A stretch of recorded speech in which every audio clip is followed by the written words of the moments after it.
माझी मराठी शाळा पूर्वी अशी होती, आता झाली नव्या रूपात. ही शाळा उभी राहण्यासाठी गावातील मेहनती लोकांनी मनापासून कष्ट घेतले. त्या सर्वांचा मनापासून हीच मुची प्रार्थनान, हेच मुचे मागणी.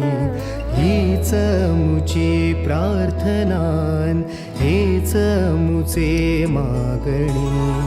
माणसाने माणसाशी माणसासम वागणे.